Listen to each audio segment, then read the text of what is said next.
We're Bison! We are impacted!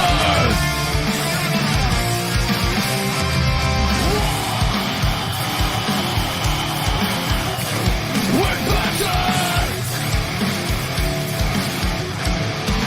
We're ready to get up! We want to win!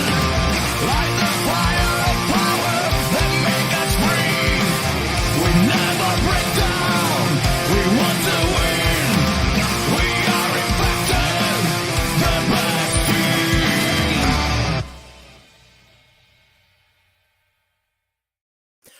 Hello and welcome back to TNI-UK Impacted, coming to you live via the Total Nonstop Impact Network on YouTube and of course Twitch. I'm your host Bison. Today I'm joined by the one and only Joker and of course the main man, simply known as Steve. All right, fellas, how are we doing today? We are very good, thank you. How are you? Yeah, not bad, mate. What about you, Steve? Are you all right? Yeah, we're very well, thank you. Good, good. Looking forward to another good show this week. We had a smashing show last week, didn't we, guys? Smashing show. It was a good show. Had a fantastic numbers as well, which we were super pleased about. So really, really good. Let's hope we can have another smashing show this week because I thought that was a really good show last week. Just a quick thank you to Anna, but she's already slapped in a super sticker. We've not even done anything, and she slapped in a super sticker for us, which is fantastic. Quick shout out to her as well. Congratulations to her daughter for graduating college today. So very, very good news there for Violet, which is great. So send her the TNI tribe love. I think that's important. I just say a quick shout out to everyone that was already here. We've got a good showing already today. It's wonderful, guys. Yeah, Courtney was in the house before we even got going. We got James Bryant. Obviously, we just said Violet's in the house already. Mir's already here. Michael Campbell, Tom Weagle, who's not been for a while. So it's Welcome great to have you back. Yes. So we got a few people in the house already, which is fantastic to see. Don't forget, guys, this show is just, it's just as important that you guys get stuck in the chat. Let us know what you think about us, about the show, about the topics we're talking about. Bonus babies in the house. Oh my God. We're racking up the numbers tonight, guys. We're racking the numbers up. Keep it coming. Keep them coming. J-Bone's in the house. J-Bone's in the house from the dot as well. Look at that. Yes. Look at that. Someone did say smashing show. Exactly. You're right. So fantastic. So great for everyone to join us. Just stay with us. We got loads of stuff to talk about. And like I said, keep the stuff coming in the chat. You guys are just as much part of this show as we are. Don't leave us hanging. Let's hear your thoughts. We'll keep putting them up and we'll keep answering if we can. But just remember, we don't necessarily see everything. Because obviously we got to talk about stuff too, but we will certainly do our best to put up as much as we can and answer many questions as we can too. Guys, let's get stuck into the news, rumors, and of course the Impact recap.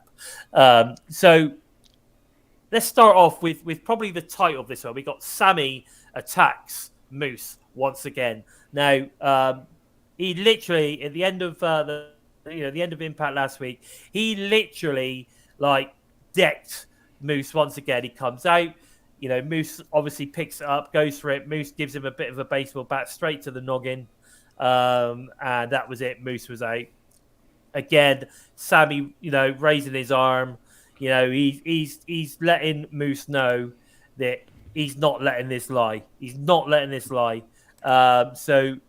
Listen, guys, what are your thoughts on the way the Sammy and Moose storyline is heading, guys, in the chat? And what do you think? I'm going to go, Steve. What are your thoughts on this one, buddy?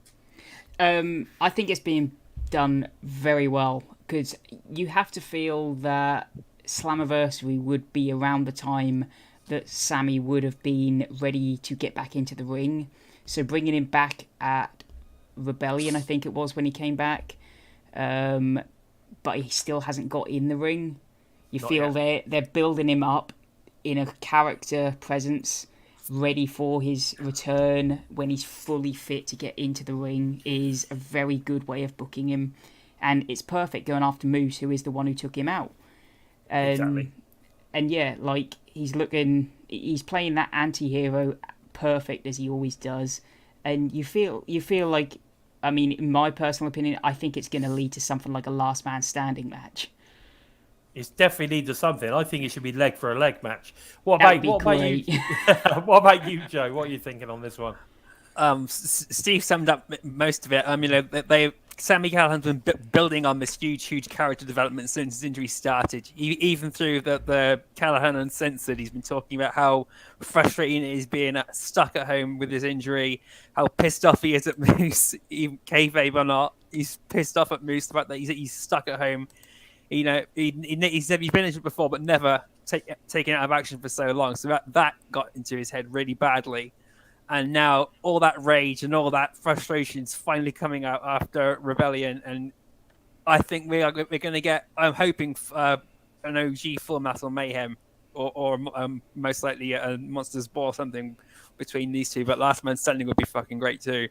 Yeah, I think either way, it's definitely going to be some kind of stipulation. Is some kind of stipulation match. You know, and like I said, I think you should bring the Hacksaw out, and it should be leg for leg. But we'll just have to, wait and see where it all sort of kind of pans out with that one. But yeah, definitely. And just to answer Tom Weagle in the chat, the weather is glorious over the pond at the moment. I don't know what it is with your end, guys, but here it's blue sky, so it's been beautiful. hit and miss here. Yeah, been hit and miss over here, but we got it nice at the moment. Yeah, well, sun's shining now, blue but sky right now. It's sun shining, blue sky. It's a bit warm, to be fair. It is quite warm. But there you go. There you go. Good. What's Bonus Baby saying? So he wants to see a story where Moose is in the big triple threat match, and Callahan keeps Moose from the ring. Scott comes out to Moose, complains, but Scott says it's triple threat match. There are no rules. Yeah, so I mean, you know, there's all sorts of ways that it could be spun. That's for sure. Mm-hmm. Who would be the third person in the triple threat? Scott. Yeah, get Scott in there. Team Canada. Yeah, no, you know, the coach. Let's get the coach in there. No, I don't know. I got no idea. But I mean, bull crap. There you go. But it certainly is an idea. You know, who knows where it's going to go? But I think we'll just have to wait and see. But talking about injuries to legs, or leg for leg match, whatever it is that we might have coming, we've also got the Rhino injury, haven't we? To his knee.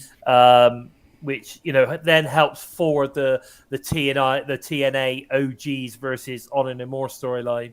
Who will they bring in for the 5-on-5 match at Slammiversary? Beaten by OGK in a tag match. What are your thoughts on this one, guys? Because I know that there's a lot of talk on this one on Twitter. Who is going to be the two TNI OGs that come in on this one? You know, I think the fact that Chris Harris has turned up this past week is a bit of an indication. So for me, I think the most likely and the most awesome, I think, would be to get James Storm, Chris Harris, America's Most Wanted, back in the ring for this TNA original 5-on-5. What do you think on that, Steve? What do you think of that? Yeah, like I think that was a seed planted with Chris Harris coming back, and being the 20-year anniversary of AMW, it would make perfect sense. I think if you can't get AMW, it's a long shot, but I would love to see Elix Skipper back in the ring and get Triple X. Again, I think he's been out of the business for a long while, so who knows? But again, I think AMW is a hell of a shout. There's a lot of possibilities. There really are. I do feel a bit iffy on the Rhino thing because it's very interesting they took him out after we found out he went into a backstage role. Yeah, I mean, maybe that's what they're doing. Maybe that's how they're taking him out. He's going in more of a producer role. Going to be getting involved in that side of things a little bit more. I mean, let's face it. You know, although we say Rhino never ages, the dude is not young anymore. No. And it's got to be starting to take a toll on his body. He's getting in the ring a lot. in recent Yeah. months. So who knows? Maybe that's where we're going with that one. I'm down with getting Daniels in there. Yeah. I'll be honest. I am down with getting I'd Daniels be in even there. down with 2 singles wrestlers. If we were to get I don't know, a Ken Shamrock and Samoa Joe, I'd even be down for that. Yeah, that would be cool. Again, it's perfect to get a couple of older wrestlers in there because, they're sharing the workload. You're not expecting them to do a 10, 15-minute stint on their own. So I think there's a Styles would be opportunity in there. great, but it ain't going to happen, sadly. Yeah, I'm not sure Samoa Joe or Styles, to be honest. I mean, it may be Joe, Joe and Daniels. Joe maybe, because you have already got Kaz in there from AEW, so there is the possibility. Maybe, yeah. Low Key's another great suggestion. I just don't know what he's just so in and out Low Key, isn't he? He just creates a lot of havoc as well, doesn't he, backstage? Yeah. I don't know. I think, and again, Boma's baby, you're right. Sometimes, you know what I mean? Like, I love these old guys. You know what I mean? I'm down with the legends of the ring. I'm down with these guys coming in, doing things every now and again. LAX. But I'm also very, concerned that these guys have been putting their bodies on the line for such a long time, and I don't want to see them all crippled up and knackered in their old age. They just to give us that extra few matches. Hey, Slowpoke's in the house. Offering us Tessa and Austin Aries. Not sure on that one. Yeah, I think that really would turn a lot of people off the night. Yeah, I'm not sure Tessa's is a TNA original though, but Austin Aries, I suppose you could say, was. But I still think, I'm still down. I still think your best options are going to be James Storm, Christopher Daniels, Chris Harris. I think those are your 3 that are most likely to take those spots, I think. And I think it's got to be an excuse to put, if you're talking nostalgia, if you're talking celebrating Impact 20 years, it's got to be James Storm and Chris Harris for me. That's all I'm saying. One name I'll throw out there, Monty Brown. Monty Brown's another one. Yeah. I'd love to. I mean, again, I'd love to see Monty Brown back in there. But again, how likely is that to happen? It's unlikely, but anything can happen for one night. Yeah, I guess. Chris Sabin has put out a tweet before we went on. He's asking, who do you guys want to see? Monty Brown's come up there. James Storm has come up there. Chris Harris, Christopher Daniels. For me, it's Chris Harris and James Storm as well, or Christopher Daniels. One of them. Well, 2 of those 3. I could see Shark Boy involved, even if it's at ringside, because I'm pretty sure Maria's going to be at ringside. So Shark Boy at ringside would be interesting too. But that would be really good. Okay. But this match in general, I'm still going to be rooting for Honor No More, my brothers in arms, regardless. Oh, mate, I'm all over TNA originals on this one, I'm afraid. But yeah, I see what you're saying. No, I see what you're saying. But either way, that's not a bad shout. Oh, yes. Yeah. I mean, there is a possibility. One final run for America's Most Wanted would be amazing. And this could be the start of it. Do you know what I mean? Yes. But, America's Most Wanted, then we get them versus the Motor City Machine Guns, and then we get them into the Hall of Fame. Yeah, because we never ever saw that, did they? Because by the time the Machine Guns came around, the AMW would split up. That's it. So it's going to be interesting to see where this actually passes on. But no, I don't think Ric Flair is going to be in it. No, but you can have another one of his last match. Yeah. Kid Cash is an interesting one because I like Kid Cash. I thought he was great. So and, I mean, if he was to show up alongside Lance Archer. Yeah. I mean, there's so many possibilities. There's so many possibilities in there, but I don't know. I'm looking forward to finding out. That's for sure. Yeah. Definitely looking forward to finding out. Now, here's another one. We get Masha Slamovich confronts Alicia Edwards after her BTI win over Rennie Michelle.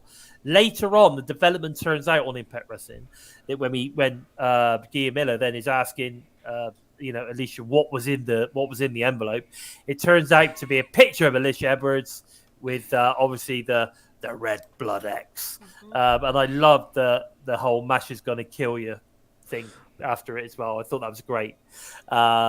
Great way to sort of kind of like move on the whole Joe's gonna kill you type chant. Now we'll pass it on to Masha. Masha's gonna kill you. That's gonna be great. And again, it's a way of sort of like planting the seed. So when Masha comes out next, you wait and see how many people start shouting, "Masha's gonna kill you." There'll be loads. I felt so sorry for Alicia in this. I loved the match of Renee Michelle, and I was so buzzing and overjoyed that she won. And then to see Masha Slammiversary come, I thought, oh fuck no! I thought she'd just go and do the snowplow to her there and then. Oh but mate! When she handed the death note, that's sure we just quote that the death note. I'm thinking, oh fuck, we can see what's going to come now. So I'm pretty sure that this we're going to see Alicia Edwards versus Masha Slamovich, even though it's not announced on the card. But it could, sure. That could what be turns up tomorrow night. You mean as an extra 5 minutes, 30-second squash? Yeah, I hope it's actually Alicia Edwards can duck it because she's the ultimate underdog in Impact Wrestling, and she does need this push somewhere. Yeah. I like that, Mir Mashaberg. Mashaberg. Very true, Mashaberg. Anyway, I like the bonus babies. Ray J-Bone's got to stop that drinking, day drinking, or is it lollipop sucking? I don't know. He's on those CBD lollipops, isn't he? That's what it is. But there you go. So that's going to be interesting. But like you say, we don't want to see that as a squash, do we? We really, really don't want to see that as a squash. But we're just going to have to wait and see, aren't we? Yeah. So we've then got our first singles win. Obviously, for Mia Yim over, what's that? Yeah, I know. Just said about that. Win over Savannah Evans. Now, I thought this was a great matchup. I really did. I thought it was a good match, a good showing for Savannah. Now, I've obviously recently signed a full-on deal, so it's nice to see her in singles action. It's nice to see her against Mia Yim because I thought, actually, Savannah gave her a damn good match. Yeah. So I really enjoyed the match. We had, of course, the pleasure of the, former champ and Impact champ Deanna Purrazzo on commentary. I don't know. What were your thoughts on this one, Guy? I'm going to go Joe on this one. What are your thoughts on this? And you guys in the chat, let's know what you thought about this match. I thought giving Savannah Evans to me first was a great way to showcase what Savannah Evans could do. We've seen her one-on-one mostly against the likes of Rachel Ellering and people like that who've now long gone. We've rarely seen her one-on-one with Havoc or Rosemary, who were like Tasha Steelz and her main opponents then, really. So it was good to see Savannah Evans one-on-one with someone with a bit more of an equal level to her. That she did an incredible job in this match. Really put me in for her paces, and Mia Yim just once again showed why she's back in Impact Wrestling. This is the place where she gets to showcase what she can do, and and to give that shout out to Gail Kim now as in that arsenal. It makes it's much better seeing it in Impact Wrestling than it is seeing it on WWE. Let's just put it that way. Yeah, I agree with that. I totally agree with that. What were your thoughts on this match, Steve? Yeah, Joe summed it up really well. Like we haven't seen much of Savannah in singles action, and when we have, she's either sadly been the fodder or just been there to sort of, have an okay match. But I felt this was her best match since she's been in the company, really. And you could attribute that to her opponent, but I think she held her end up as well. She looked really good in this match and really solid. And I feel like going forward, we want to see more of this from her. Yeah.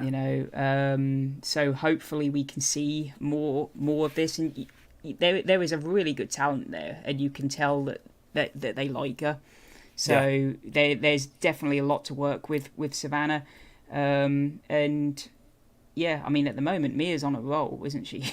Yeah. Oh, she looks incredible. She looks absolutely incredible. Yeah, I mean WWE. I'm just going to quickly touch on that. Bonus Baby said it quite well there, and obviously Tom saying it as well. She is a star. But with regards to Mia Yim, yeah, what the hell? Like WWE again, once again, has no idea what they have. Like, Yeah. But she's it's the amazing. same. But it's the same with every time. Like if you're not in what they call the four horsewomen, they don't care about you. Yeah. Yeah, I get that. Yeah, and Slowpoke makes an interesting comment. You know, was Savannah that good, or was it because she was in with me and him? No, I think she's getting good. I think she is good. Yeah. It You takes know, two to and- tango. Yes, definitely. And you know, that's an interesting one, James. I could see that, and I think that would be a really good feud. You know, if Tasha loses the Queen of the Mountain, blames it all on Savannah, and maybe they could set up a feud there because Savannah does need to go on her own at some point. You There can't is a just lot of- leave her. Yeah. There is a You can't lot of just leave her with her. there is a lot of criticism from some of the fans online that Tasha still seems to be made look a bit too weak as a champion because she's got Savannah Evans in the corner all the time. And Yes. So I can agree with that statement on its own, but reading some of the reading into the article that said that afterwards, really putting Impact Wrestling down and saying that Tasha just hasn't shone through at all, despite having a match against Mickie James twice and kicking the shit out of her. Yeah. Yeah, then ignoring all those sorts of matches she's had, and her run with Fire and Flavor was bloody fantastic too. They play Tasha Steelz on a lot more than they did with just Savannah Evans. But I can see Tasha Steelz going on her own after Slammiversary. Who was it she beat for the title again? She beat Mickie James for the Knockouts Championship. And then she beat her again in the rematch, did she? Yeah. Yeah. And then she beat her again. Because Yeah. Chelsea Green feigned the injury and Tasha Steelz capitalized on it. But she's and she won the Ultimate X match as well to kick off the whole year. So Tasha Steelz has not been portrayed as a weak wrestler. She's been portrayed as a great heel with someone in her corner, but she does need to go on her own now. She doesn't need Savannah Evans to back her up all the time. No, And no, I agree. It's slowly getting there now, but when fans finally are calling it out now, I think they're calling it out at the right time. It's just let's see what happens after Slammiversary. Yeah, but get his coming. When Matthew Raymond was always in Deanna Prazo's corner, he didn't call her weak. But then Deanna Prazo is amazing. No one cares. To be fair. Nobody really cares. But because it's Tasha Steelz Yeah. and I'm not going to go too I think far the down that difference road. is that Deanna had already had a really good run where she'd proven herself Yeah. as champion. Yeah. Yeah, see, that's interesting. What Deb Punk is saying, on that logic, did having Diesel in Shawn Michaels' corner sort of make him lesser of a champion back in the day? Again, I think it's also about what you do as a performer in the ring as well. I think the problem is that you're putting Tasha's obviously being put forward as a heel. She's a heel champion, which is what generally people love a heel champion.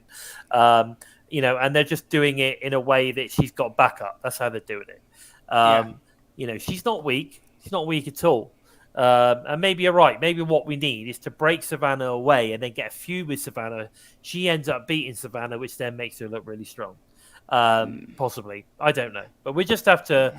We'll see how it all pans out. But like I said, I thought Savannah was looking really strong and in with an incredible wrestler in Mia Yim. So Extra virgin olive oil.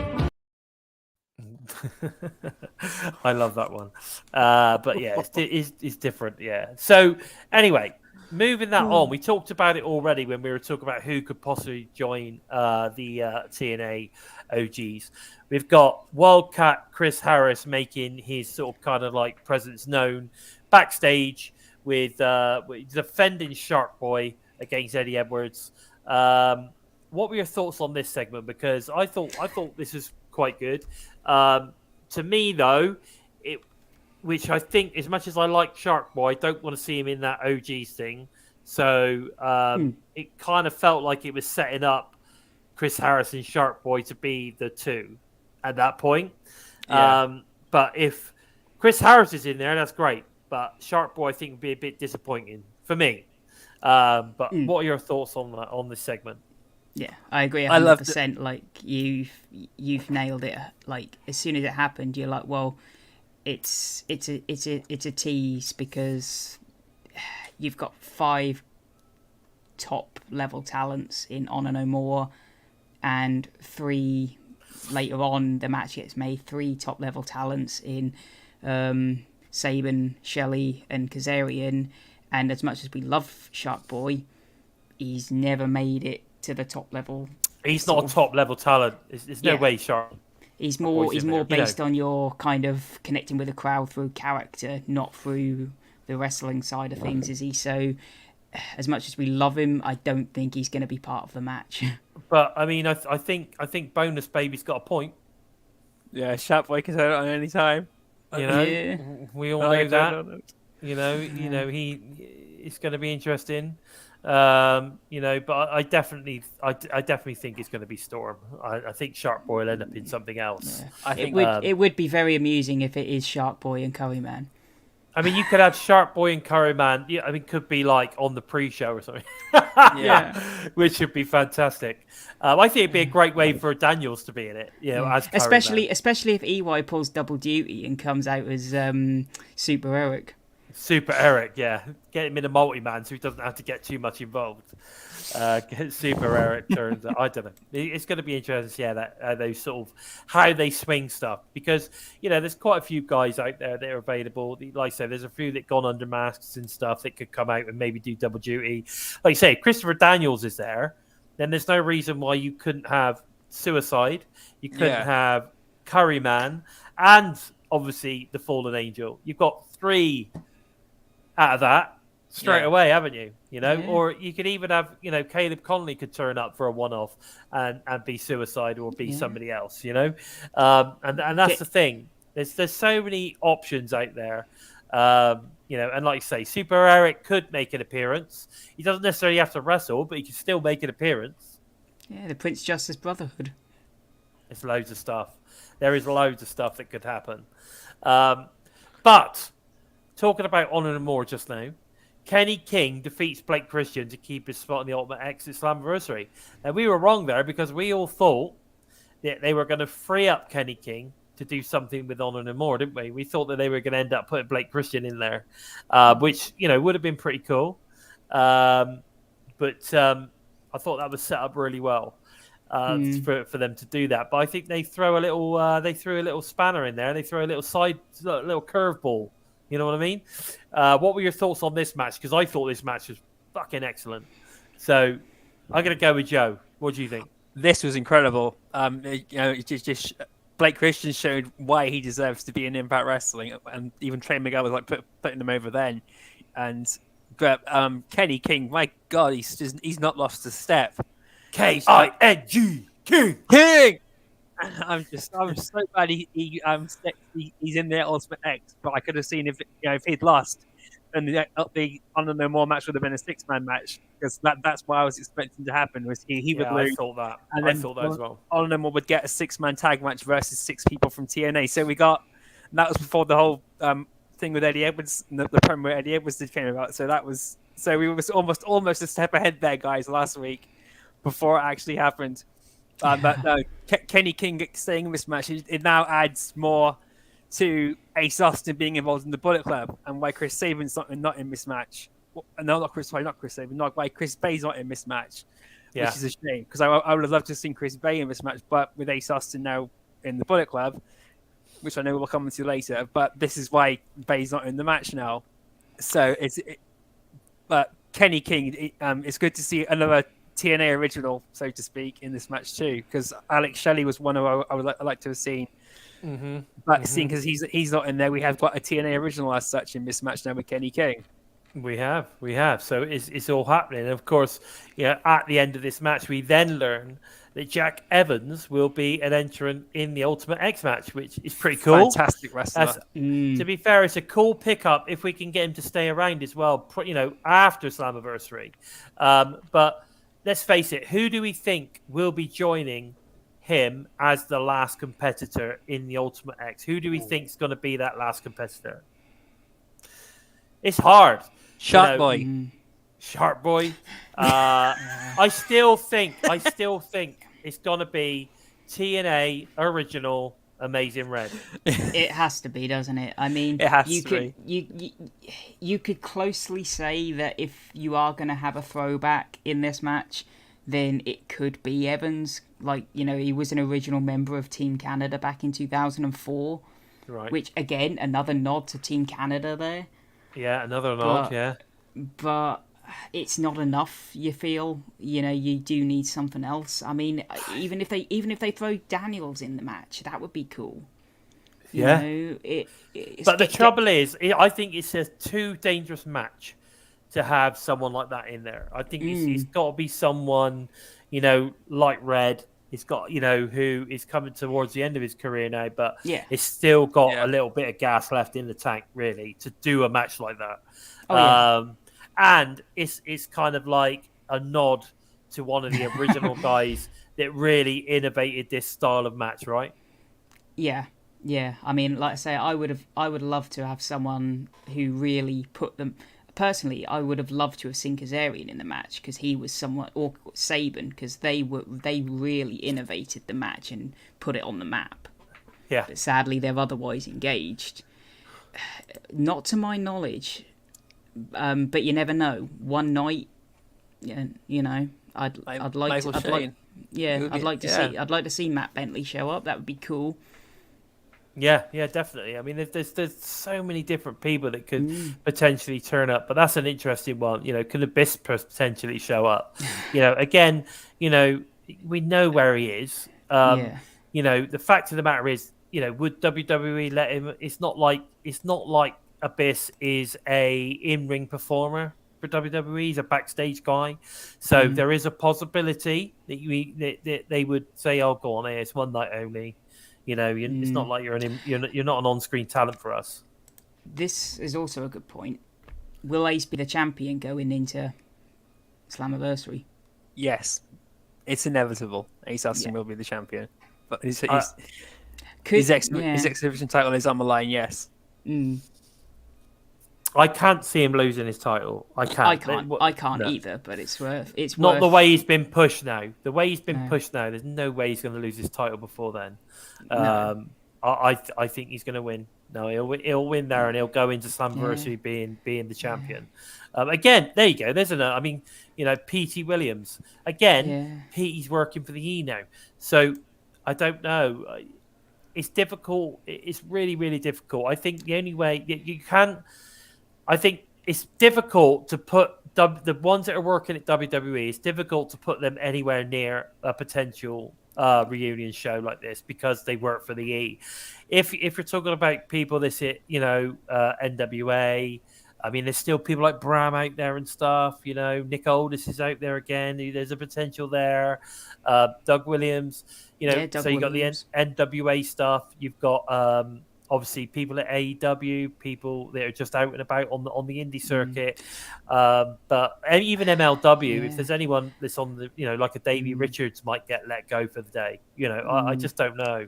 I mean, we saw him at the last set of tapings, but someone who was around quite influential in the NWA days. I'd even take Tony Marmaluke. Yeah. You know, he was quite big part in the early sort of like few months of the X division. Yeah, definitely. No. Again, there's another one there, Ishimori. You know, could Ishimori turn up? There's another potential guy that could turn up as well. But I don't know. There's a lot of potential people that could turn up. Sonada. There you go. I mean, there's lots of people that have been with TNA that could turn up for this match. It's going to be an interesting thing. It's going to be an interesting night to watch, and like it's going to be also interesting to know if they announce it prior or if they do leave it as a. And this is sort of someone that just comes out on the night and everyone hits the roof like, oh my God, amazing. You know, that type of thing.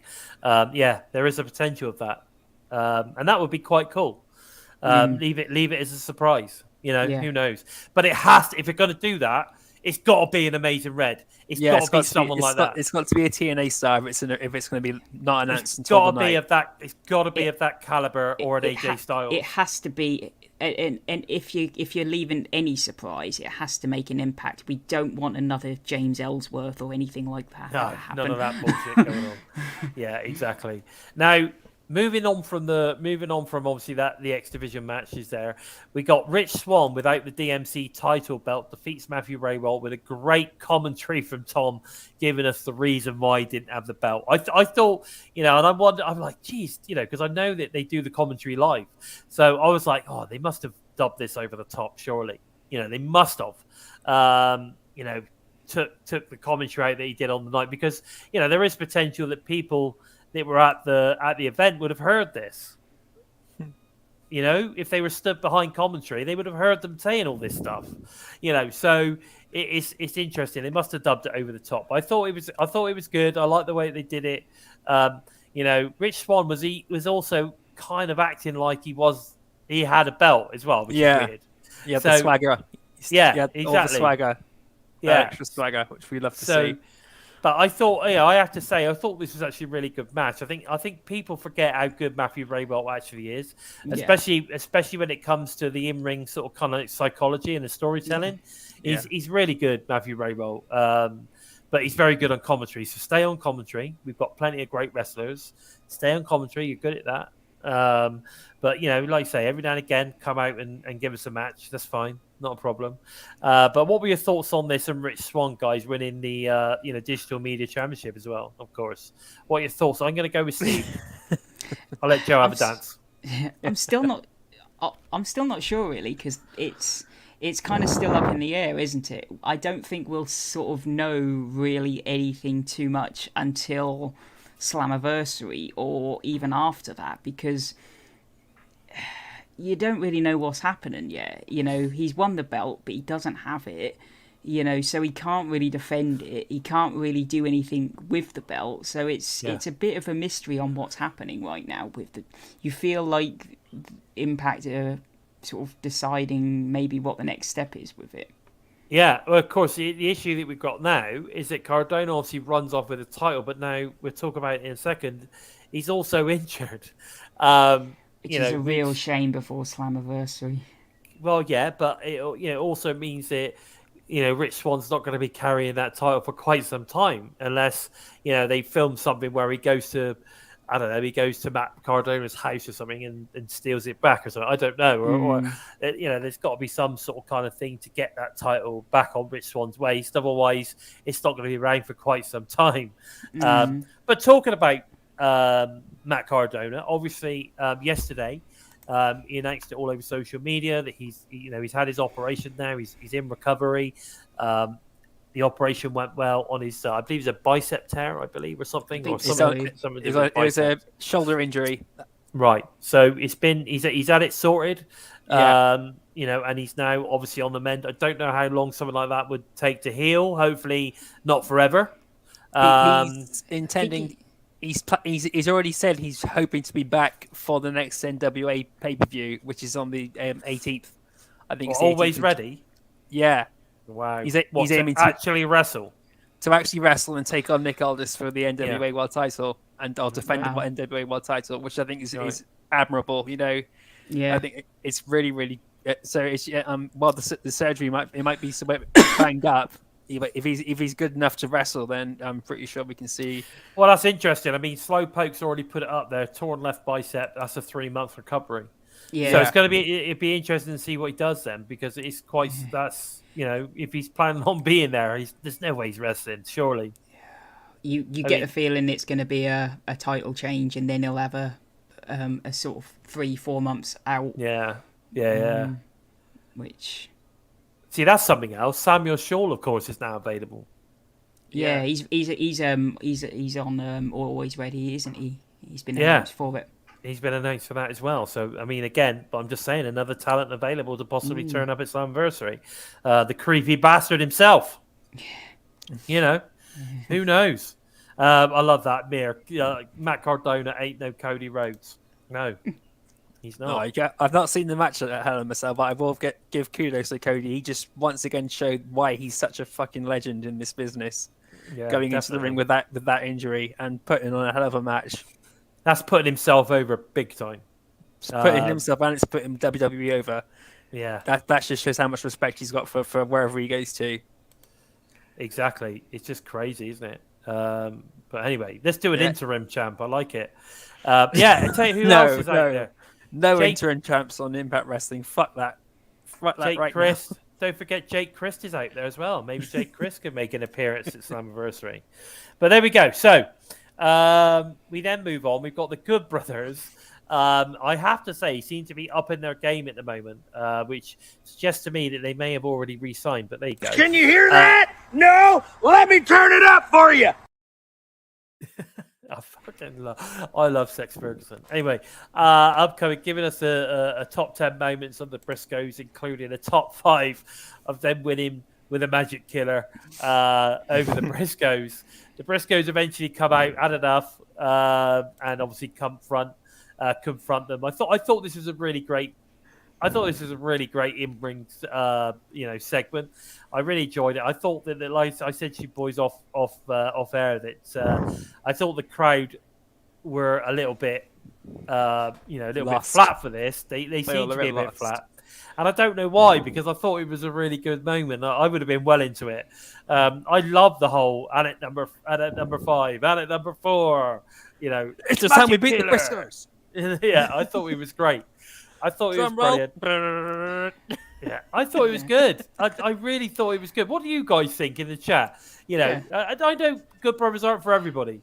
Sometimes their comedy is a hit and sometimes it's a miss, but I felt this time it was it. Maybe it's one of those things that came off better when you're watching it at home rather than in the venue. I don't know. It may have done. But I thought this was funny. I thought it was fun. Yeah. I enjoyed it. I think it's setting up an absolute slobber knocker of a match between these guys at Slammiversary. So I'm excited for this. I think it's going to be really good. But then we get, of course, the final match of the night. We get W. Morrissey in his final match with, obviously, Perfect Creation 1 versus Macklin and Moose. I thought this, again, was a fantastic match. From top to bottom. Great match. Great showing from Morrissey. Great showing from Macklin and Moose PCO. They all really put it out there on the line, and I thought it was a fantastic touch, a real nice touch to see Macklin get the pin over, the giant Morrissey. I thought that was really good, and I liked the touch at the end where you see, Macklin shouting in Morrissey's face, which I think was almost along the lines of "Thank you for that. That was great." Or something along those sort of lines, even though it made it look like it was something else. But I thought it was a good touch. And I enjoyed that match. What were your thoughts? What were your thoughts? What we got there, James? What's he saying? Macklin's being built into something amazing. I agree. Yeah, I think they're doing an amazing job. I think the guy is fucking awesome. I love it every time he comes out. I got a lot of time being. I think he's great in the match. He's very believable. He's very hard hitting. Great. He's really good. And Violet's saying it there. Macklin's best match to date. I think it probably was. It was great. What were your thoughts on this, Joe?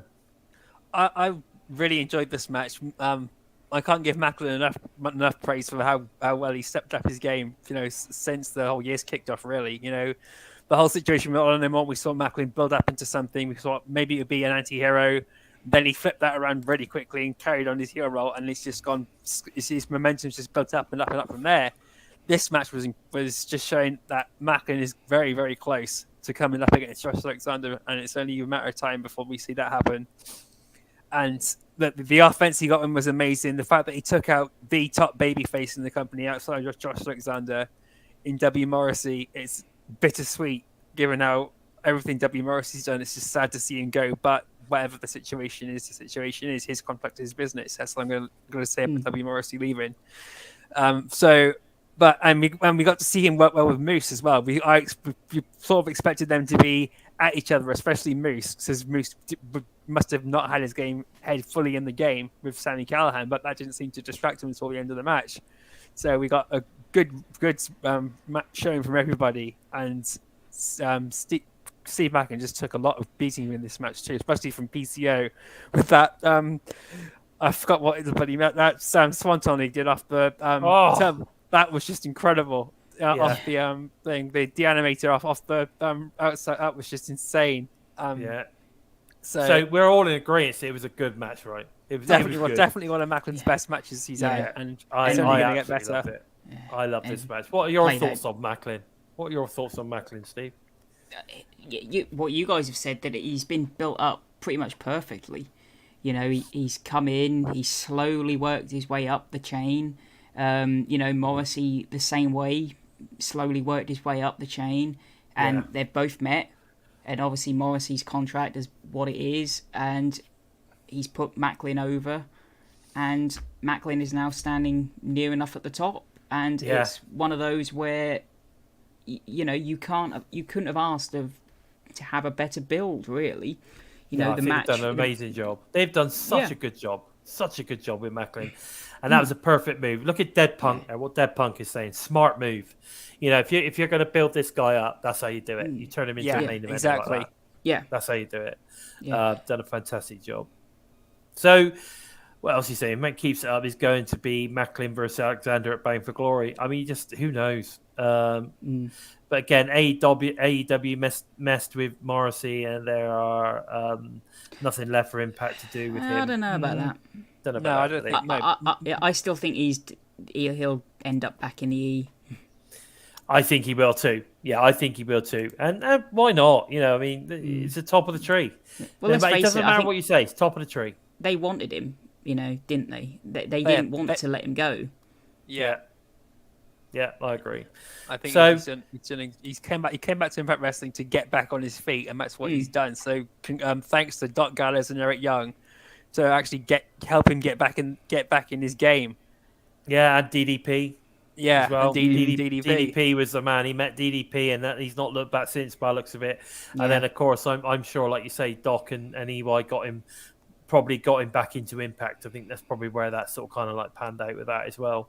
But again, you know, I'm sure that you know, they were impressed with him. You know, they would have interviewed him and said, "Look, come on, what's the deal? You know, are you back in a good place?" And however they felt he was, then they obviously felt it was the right move. Otherwise, they wouldn't have done it. And they've done a great move. You know, he looks fantastic. But you know, we're just gonna have to see, aren't we? We're just gonna see how it goes. Fingers crossed. I'd like to see him come back at some point. You know, even if he just disappears for a little while, then turns back up again. That would be cool. Yeah. Now, of course, the next thing we've got to talk about, we've got Ace Austin, who's now, you know, after absolutely smashing it over in Japan, he's now been made a member of the Bullet Club. I mean, how do we see this one panning out, guys? It's been a bangorama. Let us know your thoughts on this one. You know, I mean, especially when it comes to coming back to Impact, with the fact that he does have quite a rivalry with Chris Bay.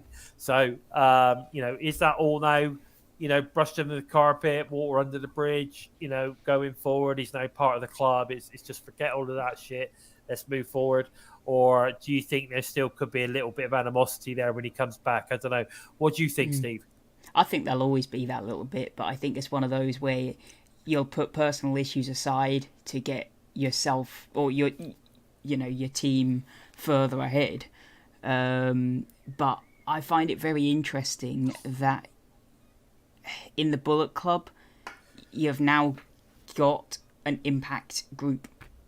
Yes. You know, yes, you've got 4 members. I mean, you've got other members like ELP, Jay White, Hikuleo, but they're only there part-time, whereas now you have a Bullet Club that is purely Impact-based. Yeah. So Chris Bay, Ace Austin, the Good Brothers. Yeah, there you go. And we know Carl Anderson was one of the original leaders, so there's your leader for that group if you want one.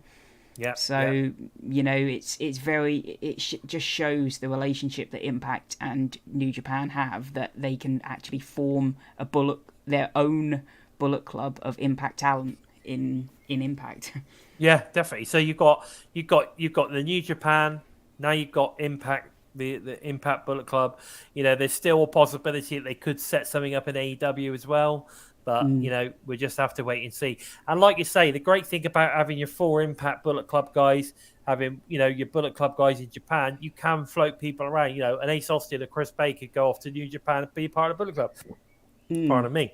All the good brothers. Like you say, you can have your Jay Whites, El Phantasmos, Juice Robinson now. Yeah.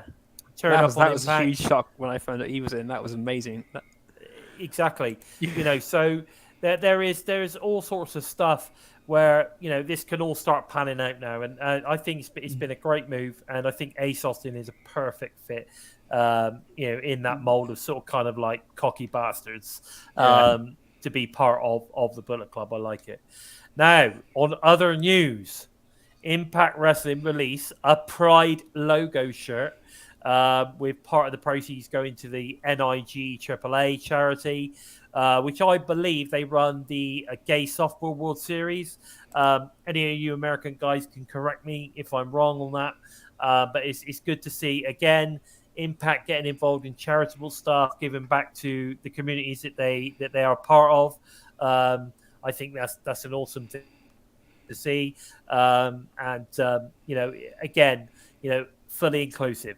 Impact is an inclusive promotion, and that's what it's all about for me. That's what it's all about. I don't know what your thoughts in the chat with regards to this. Has anybody in the chat bought one? I'm pretty sure Miguel probably has, but there's a few people out there that I'm sure has purchased the Impact logo Pride shirt. But if you haven't, then get on it. I'm very, very tempted because they were light in different colours to black. Yeah, they were, which is interesting. In fact, they're the only ones. Yeah. They're the only ones I think that are a different colour. Maybe they've been listening to the show, boys, and we've been moaning about it. Like any chance of getting some other colours. So maybe they're going to start introducing that now. We have different coloured shirts. If they do, we can notch that one up, I reckon, because we've been shouting about that for a while. But yeah. So you've got the social medias is now been ranking up a little bit, promoting obviously Impact 20 years with stars, let us know their most influential teams and wrestlers the past 20 years, plus, releasing many pay-per-views for free to watch, more then and now pictures too, which I thought is Masha Slamovich's one. That was incredible. That is brilliant. I love that one. Like I say, they've been hyping the media tour. Nashville media tour. I believe Mickey James is going to be a part of that, and Moose, I believe. So again, I think it's likely that, especially with it being in Nashville as well, very likely that we're going to be seeing Mickey James again soon. I know a couple of people say, what's Mickey James doing that for? She's not even on the card. Well, yeah, there's a lot of people that aren't on the card at the moment. It doesn't mean to say they're not going to be. There's quite a lot of knockout stuff that hasn't been put forward yet. So that's something we could talk about when we start talking about potential matches to be added to the card a little bit later. But it's they're doing it, they're getting it out there. My only disappointment is, and I know that a lot of people in the Twitter sphere and a lot of people on the socials are saying that it's great seeing all these different bits and pieces, but are they doing enough? Is there enough proper advertising, not just the free social media stuff? At the moment, Impact strategy seems to be very much geared towards the free social media marketing and advertising. But at some point, guys, you're going to have to start investing in proper paid advertising. I was watching BTI last week, right? And halfway through, WWE advert pops up. That's what I'm talking about. We need to be doing that. Impact Wrestling needs to be doing the same. You need to have Impact Wrestling adverts popping up during, WWE clips, during AEW clips, during GCW clips, during MLW clips. Any wrestling content needs to happen. So, that's it. James, I don't think the marketing's been bad. I think what the issue is that it's very much localized towards social media. There's not, like I said, I love all this stuff, the 20-year, talking about most influential wrestlers, promoting about, doing the now and then photos and, putting out the pay-per-views for free, all this kind of stuff. I get it. I get what they're doing, but it's all social media. Yeah. It's not enough. This day and age, you could get you can get a good following on social media. You can get some good marketing going on social media, and you could target it specific, markets around the world if you know what you're doing on social media. But it's not enough. We need billboards all over the place. In Nashville, there needs to be billboards all over Nashville. There needs to be, advertising all over the TV channels, all over the radio stations, all over YouTube, which is their biggest medium. 4.5 million people are subscribed to the Impact YouTube channel. You need to start using this better. It's clearly a good method for you guys. That's my Bison rant done. I don't want to keep harping on about it, but we need to start doing it. But I don't. Do you know what, Mir? I don't know why they're having a little bit of trouble selling those tickets. Are they having trouble? Really? It's not sold out yet. Remember that the only tickets that you see are the seated tickets, which are at the ground level. You don't see the balcony stuff. You don't see how many people have bought the general admission to sit in the bleachers. You don't see any of that. It's from what I can gather, the bleacher stuff is almost done. So if the bleacher stuff is pretty much sold out, pretty much done. Yeah, all that stuff is done. So it's just getting those floor seats sold. I think by the time we get to, I reckon probably 2 or 3 days before Slammiversary, it'll be gone. Yeah. It'll be gone. Yeah. But like you said, it's not selling out in 5 minutes like an AEW show would sell out, 10,000 or whatever in an hour or whatever. No, we're not selling like that. But that's because they're not advertising. Slammiversary sold out in 2018, and that didn't happen overnight. So people are expecting it to just go at the click of the fingers. Yeah. It doesn't happen for companies like Impact Wrestling simply because there isn't as much draw as you would get from WWE or AEW. Sadly, people are, but the Impact Wrestling fans think that because it's their company, that's how it should go instantly for them. Well, unfortunately, that's just not how it works. I do think that because they put the show in Nashville, people were expecting it to sell out instantly, because it is the natural birthplace of TNA. Yeah. But things have moved on a lot since then. Exactly, things have moved on a lot since then.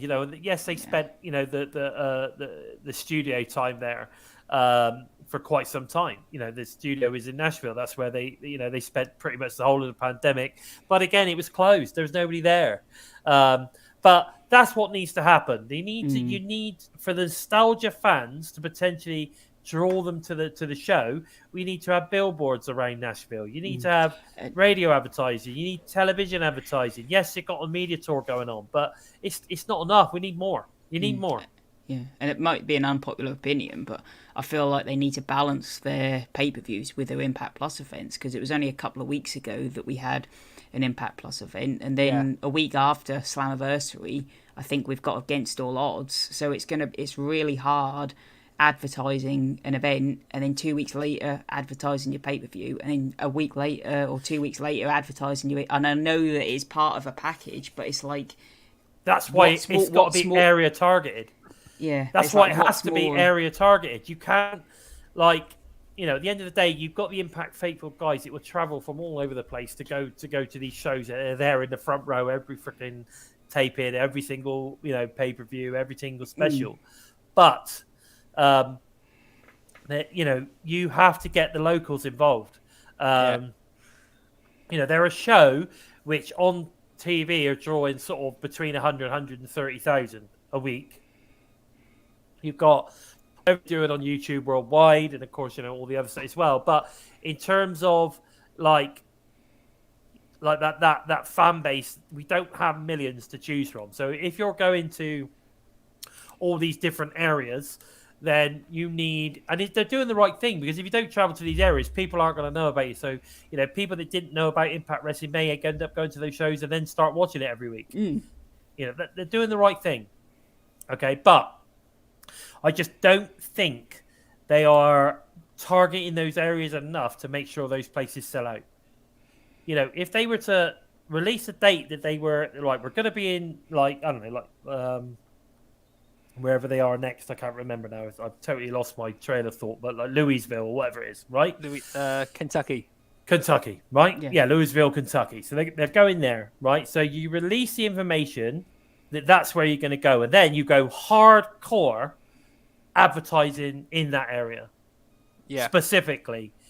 Yeah, yes, you do your social media stuff as you would normally do it, but then you say, right, here's a 50 grand budget. Let's get on all the let's get on the radio stations, get an advert somewhere, or even 100 grand budget or whatever. I'd say probably 50 is about probably what they could do. Here's a 50 grand budget.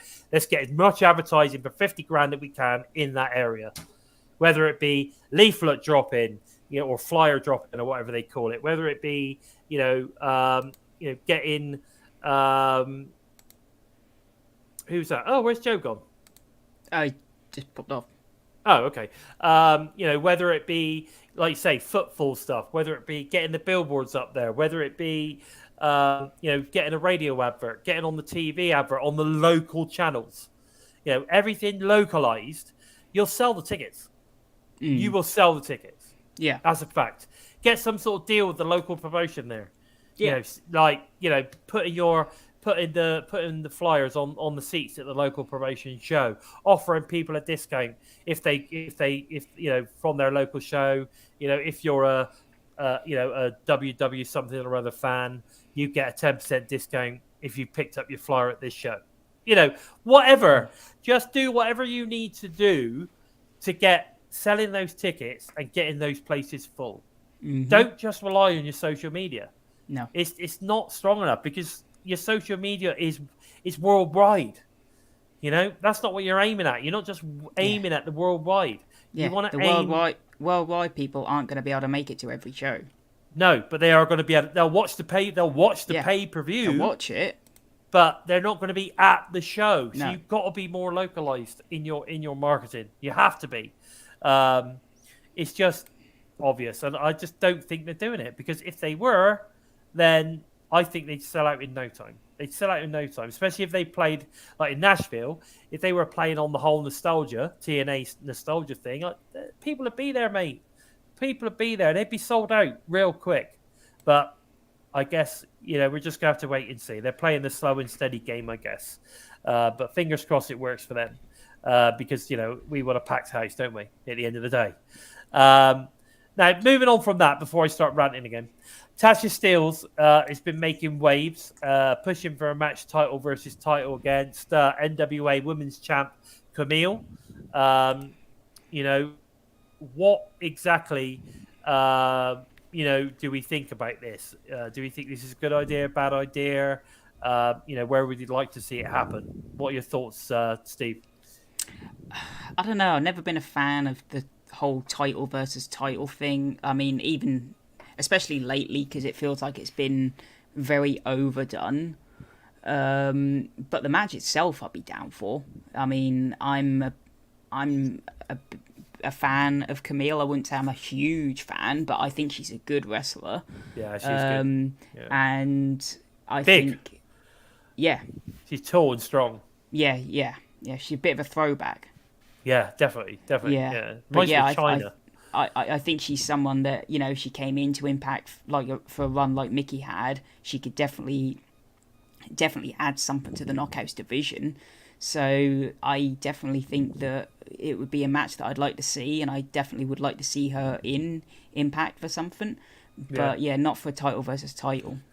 Not too sure on that one. And the No. trouble is, it's difficult, isn't it? Because, do we want to see, Camille beat Tasha? Or it's difficult, isn't it? Because someone out of that, it's going to be a title versus title. Someone's got to be a winner, which means one brand is going to lose their title. That's what I mean. So It just feels like it's been overdone. It makes it very difficult. I think it makes it difficult. But as we know, the way that we've seen stuff happen with Deanna winning the AAA, we've got Taya, defending the AAA title on Impact programming, and it works. It works, and it's cool to see it. It's different, but maybe it's getting a bit overdone. Maybe just stick where we're at the moment. Could a title versus title thing, if it happened, be a lead into those two coming together and merging into the All Knockout show or something? Maybe. Yeah. I mean, maybe that's how they do it. Um, who knows? And I'm down with what Violet's saying there about, she'd love to see Hex turn up on Impact as well. I mean, we've talked about that before in the past, that we think that would be a great tag team to bring into Impact Wrestling, definitely. And again, Dead Punk's right. We need Billy and Scott to sit down and decide, where they're going to go with it. Which is true. We just don't know where that's going to go. But also, he's talking about the OVW territory. Impact promote through them and through their television products, which I believe they did when they were at the OVW, when they were in Ohio. Was it Cincinnati they were at? And they did something where whoever bought a ticket for the OVW show got a free ticket to go to the Impact show or something. I can't remember. I know that there was something like that, yeah. Something like that, to sort of help each other out, that kind of thing, which I thought was really good. Now, the other great news that we had this week was the both gut check winners, Jason Hotch and Jack Price, have been confirming they're now officially signed to Impact contracts, which I think is great news, and it could mean that we could be seeing these guys on Impact TV fairly soon. I think both of these guys got fantastic looks. I checked out some of their work online. I think they look really strong. And again, potential future kind of like, what you would class as homegrown talents, I guess, that were brought in from the indies.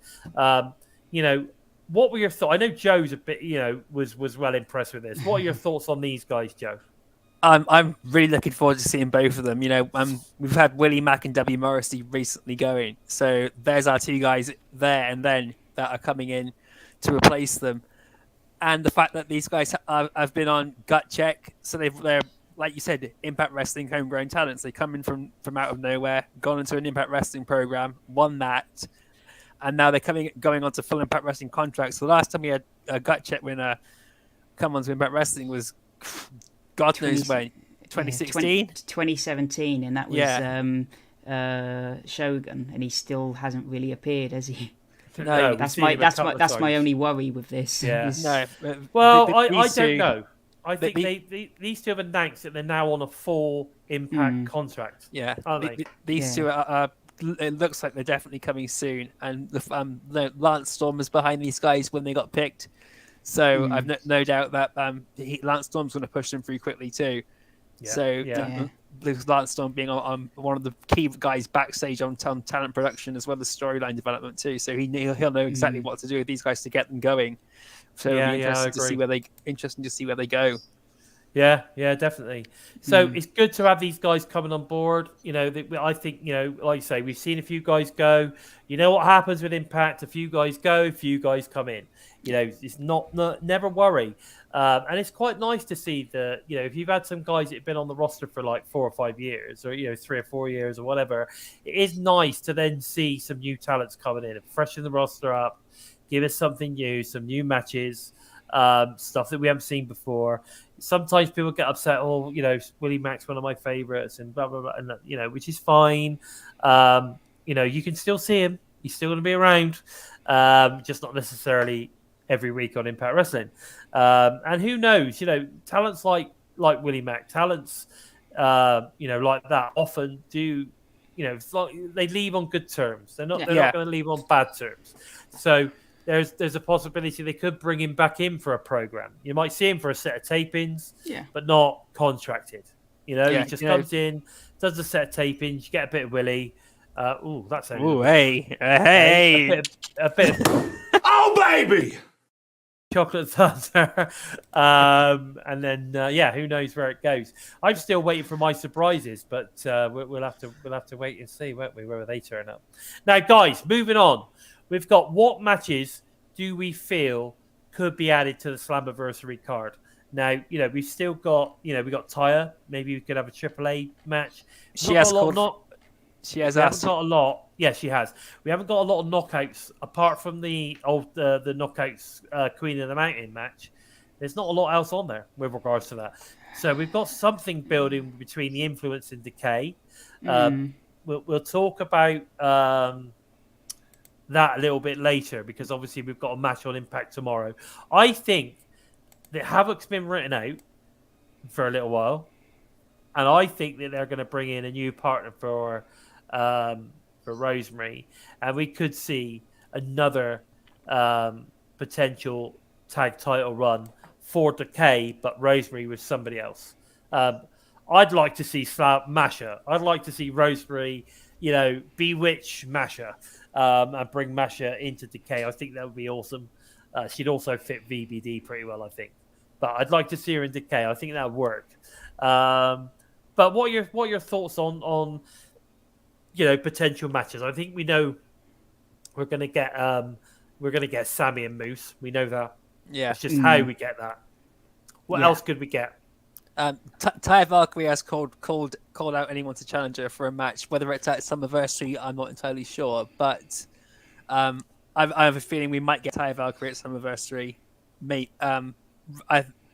Mia saying Rosemary's too young.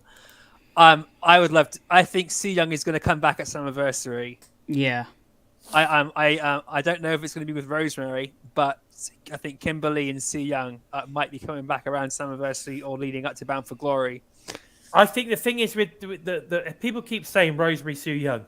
Have people forgotten that Rosemary and Su Young are relevant? Yeah, they're not. They might come from the Undead Realm, but they're not. Yeah, like on the same page. Yeah, it could be it'll be like a team that's there, ready to implode. But then of course, I think Alicia Edwards and Rosemary are probably going to end up teaming together to try and get rid of Master Slamovich, and then they end up getting this title match just to put the influence over on Slammiversary. Is what I see happening with Rosemary, and so which is going to be a shame because I'd love to see Alicia Edwards actually win the title, but I'd love to see that with Giselle Shaw. Okay. But other matches, Sami Callihan and Moose, obviously, I think we touched on that earlier. And Steve Mackin definitely needs a match. I agree with James. Yeah, there. but who it's going to be, I don't know. That's coming. No matter what happens, Steve Mackin's going to have a match at Slammiversary. And he's going to win. Whoever it is going to win. It might be an open challenge, mightn't it, or something? It might be against Rich Swann.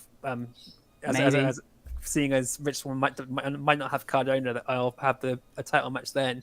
So Swan and Macklin would be good because they clashed a bit during the Call Your Shot match, wherever it was that they'd be earlier. So Steve, yes, Matthew Raywald eliminated Rich Swann, but Steve Macklin's got a lot of history with a lot of the guys in the match. So then they're weakened a lot of them. So. Yeah, I agree with that. Of course, people ask, you got PCO, still not seeing anything there. Critical Kids asking, we're really going to see Kimberly come back. I think you guys, you need to set the personal stuff aside, right? Whatever's happened between, at least keep out the chat. If you've got personal issues, keep out the chat, guys, because we don't know what goes on in people's marriages. We don't know what goes on in people's. Whatever. It's nothing to do with us, right? I'm only interested in what they do on a show that I enjoy watching. You're asking me if I think Kimberly's back. I mentioned it in a tweet earlier on today to Bison and Kimberly that I think Slammiversary would be a good time to see Kimberly and Su Young come back, and I got a thumbs up from her. Yeah. So that's. Whether it's a guarantee she's going to be there or not, I don't think so. But that's what I'd like to see. Yeah, definitely. Yeah. PCO is in the Yellow No More match as well. Oh, is he? Okay, that's him. Yes. Yeah, he is. You're right. So that's sorted there. So PCO's got that match. It's just a case of who do we think is going to end up in a match with Macklin. Like you say, I think that would be cool. Could you imagine? I tell you Macklin, open challenge, and Abyss walks down the ramp. Yeah. It ain't gonna happen, but it would be cool. But it would be cool. Yeah, I mean, an interesting clash of Battle of the Beasts would be if they had him face off with Bhupinder. Yeah, or Shira. I think. But Bhupinder's been built up as undefeated, hasn't he? Yeah. Shira's been made. His alliance with W. Morrissey as well recently, so I think he's going to be one taking on Steve Macklin. If it's on the pre-show, if it's on Slammiversary itself, it'll be one. But I think him and Macklin are going to lock heads soon. Yeah. Okay, that's interesting. So there's lots of possibilities out there. I think at the end of the day, what we got at the moment, we've got 5 matches at the moment. It's going to be at least 8. So we've got at least another 3. You feel like the Queen of the Mountain and the Ultimate X will kind of take up a match and a half each. Yeah, which is why I'm saying I don't think it'd be any more than 8. I think it'd be 8 matches. That'll pretty much be it, and then obviously there'll be lots of other things going on as well. Yeah, I think it'd be 8 matches. I know that in the past we've had a few others where they sort of kind of like where you get 9, sometimes 10 at a push. But I don't think it'd be any more than 8 this particular one. You'd like to see some video packages from wrestlers who couldn't turn up and things like that as well. Yeah. A lot of nostalgia stuff. That's what we want. Yeah. We want some nostalgia stuff, which I think would be cool. Even we get some flashback moments. Ooh, this is an interesting one. Macklin Bram. Wow, yeah. I was never a big fan of Judas Macias, but he's big. He's a big motherfucker. I'll give him that. But no. There's lots of potentials out there. Let's get Matt fucking the blueprint Matt Morgan back. Let's get him. That would be good. Yes, Matt Morgan's. He's in politics now, isn't he? He's a senator or something. I don't know, or a mayor in Florida or something. Yeah. I don't know. But yeah. So interesting stuff. We got a lot coming on. Like I say, I think Taya will potentially end up defending the AAA Women's title. I think you're right. Obviously, Tasha's defending her title in the Queen of the Mountain, so that's that one covered. I think what we've got, we need a knockouts tag match set up, which I think they're doing, and we need a match for Steve Macklin, and maybe a nostalgia match. Yeah, maybe sort of like a gauntlet for anyone who used to work in Impact, kind of TNA sort of thing, or some sort of open maybe not a gauntlet as such, but maybe but I couldn't think of a better word. Yeah, but you know what I mean. Maybe some sort of, I don't know, old school. Like you say, maybe it's a Monty Brown. Maybe that's how you can bring people like Monty Brown into the fray. Get Monty Brown in the ring and say, right, who's Monty? Who else are we going to get in? And then someone else turns up that you weren't expecting. That sort of thing. But we'll have to wait and see. Wait and see. Now, guys, something very dear to our hearts. I want to talk about this, and this is very important for all of you, the Impact faithful, you guys, all of the TNI tribe out there. We're setting you a challenge. We're doing the TNI Tribe Challenge, right? And it's really important to us that you guys get stuck into this. Now, listen, guys, we want you to try to get the TNI YouTube channel to 2,000 subs by Slammiversary. Now, currently, we're at 1.7K, so 1,700-ish, right? So that means we need sort of kind of just under 300 subs in 20 days. Now, who will help us hit that target? We need retweets, we need likes, we need lots of encouragement, letting people know that they should be checking out Total Nonstop Impact. I think we can do it, guys. I think you guys can really do this for us, and I love it. We've got hashtag 2K by 20, 2K by 20. That's what we need to get to. We need to get 2,000 subs to the TNI channel by Slammiversary, and you know what? It's only you guys that could do that for us. I think it would be absolutely amazing if you guys could do this. What do you think on this, Joe? For reals. Totally missed that. For reals. I set out the hashtag last week, 2K by 20. Although when I wrote it out last week, I buzzed out a bit, so I've refined it to this week. So now it's the proper hashtag. And we got, hopefully by Slammiversary, we do get the 2K by the Impact Wrestling's 20th anniversary. So we could call it the 20-day TNI Tribe Challenge, right? 20-day TNI Tribe Challenge. Get us to 2K by Slammiversary, which is on June the 19th. So we've got 20 days. The 20-day TNI 20-day challenge, guys. Get us to 2,000 subs on the YouTube channel. Get it out there. Post and tweet and let everybody know what you think of TNI. You know, not even just Impacted, you know, just anything to do with TNI whatsoever. You know, we've got fantastic team here in the US and here in the UK and in the US. You know, we've got, like I say, we've got the Patreon and all that kind of stuff, but we need to get that YouTube channel rocking and hitting that 2K by Slammiversary. And I tell you what, I know you guys can do it. I know you guys can do it. Let everyone know why they should be watching, why they should be subbing, you know, why they should be tickling that sub button and smashing that bell to never miss a listen. I think you guys can do it. You know, let us know. Are you up for it? Are you up for it, guys? Let us know in the chat. Are you up for this challenge? Oh, that's quite a few guys fired up already. I'm up for it. 2K, hashtag 2K by 20. You guys can do it. You guys can do it. We're very proud of you guys. Let's get retweeting. Let's get it out there. You know, let's get people knowing why they need to sub TNI. You know, not just retweet our tweets. That's great. You know, fantastic. But let people know. Give them like a recommendation. Let them know why you think they should be subbing TNI YouTube channel. Yeah. Courtney's in. Courtney's in. I reckon Gary's going to be in on this. Gary's in on this. You know, let's get everybody in.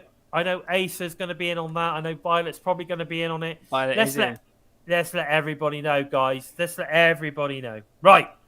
Step into the void, guys, and get a Bison lick from everybody. That's it. Get those Bison licks out there. No, you're right. Let's get it done, guys. You guys are amazing. You know, we're here for you. Without you, we wouldn't be here. We wouldn't be here. You know? James is on it now already. Does it work if you unsub? No, it doesn't, mate. No, sadly not. It doesn't. No, you could do the Tony Khan thing, though. You could create a load of bots and then get them to all subscribe, but that would be cheating. You could do that. No, you just got to get our name out there, and you've got to let people know why they should be subbing the TNI channel. That's it. Recommendations. When you see people putting up, what's your favorite channels? What's your favorite, you know, impact related channels? TNI. There's your favorite channel. Get it out there. Let people know why should they sub Total Nonstop Impact. That's the thing. Important. Yeah. So 2K hashtag 2K by 20. That's what we need to get sorted. Okay. So there you go. The challenge has been set. Let's see where we get to by next Wednesday. See if we're anywhere near. We'll have to see. But there you go. So, moving on. So this week we had the digital media exclusive match, which was Deanna Prazo versus Tootie Lynn. By all accounts, the David Richards protege at Warrior Wrestling. I didn't actually get to watch this match, so I'm going to throw this one over to Joe because I know he did, and I know Steve did as well. So we'll go with Joe first. Yeah, she is really, really impressive. She's a black belt in karate, trained by Davey Richards. He's part of his whole. Oh God, I saw the shirt. I forgot the name of it. What his whole team is called? His class and that. But you know, he was at ringside supporting him with a lot of his wrestlers, and that was great to see. Just great to see Davey Richards really getting into the match, and even cheering Deanna Prazo on when she was getting good offense into. He wasn't biased towards his own star. The match itself was really well balanced. Both of them are masters of the Fujiwara armbar, which is also hinted very early on in the match. So they were both trying to really outthink each other when both of them got set up for that reverse armbar, which was really, really great to see. Yeah. Deanna Prazo didn't have an easy match, and I don't know if you want to mind me spoiling the victor in this match, although I'm pretty sure you can guess what it was. Deanna Prazo getting the win. It wasn't how you expected it to be, and it was clean though, which and you can see it did get Tootie Lynn a bit frustrated that she lost. You can see that this was a huge moment for her, and so while she did lose it. You got to see that nice side of Davey Richards, which you wouldn't see when you watch him Warrior in Pro Wrestling Revolver or MLW, because he's got a really, really nasty side. He is a nasty son of a bitch on Revolver. What about you, Steve? Because you watched it as well, didn't you? Yeah, and like I say, I've not heard much of Tootie Lynn, but I must say, coming out of this, I was very impressed with her, and if Impact were to pick her up, I would not complain at all. This is one of the... We've not really seen Deonna too many times in a position where she struggled to apply her submissions, but this was one of them. You know, she was going toe-to-toe with her. And at one point, I actually thought that we were going to see Deonna lose this, because I actually felt like Lynn was in a position where she was on top of all these submissions. You know, she looked like she was the one controlling this match. Yeah. It was great to see Davey out there as well, like Joe said. His team ambition, that was what it was called. His team ambition was his squad. Okay. So it's a great way to promote them too. Cool. Yeah. So you recommend people watching this one then? If they've not watched Definitely. it already, you definitely recommend this one. Definitely. So, of course, it's available now as we speak. If you are obviously Impact Plus subscriber, or if you are an Ultimate subscriber on YouTube, you can get it, straight away pretty much. If not, I think you got to wait till Saturday. But just make sure that you definitely check that one out. What's that one there? What was that? I missed that. So, Tootie Lynn on a couple of NWA shows. Yeah, she's good. Nice She is bonus, good. baby. She was, yeah. So, we then move on, and we've got the BTI match for tomorrow night, which took a little while to get set up, but it's Swinger. It's obviously Johnny Swinger, obviously, and Sticky Rice versus Steve and Taurus from Decay.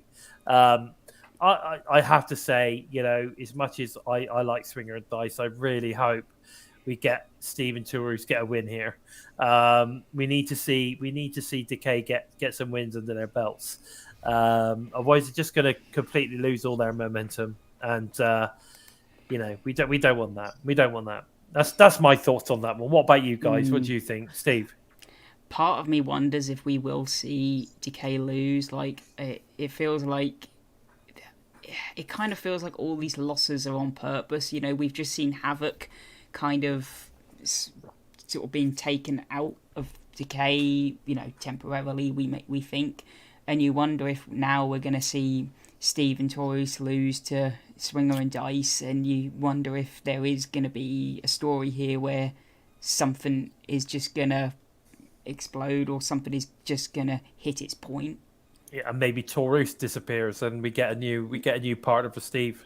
Maybe.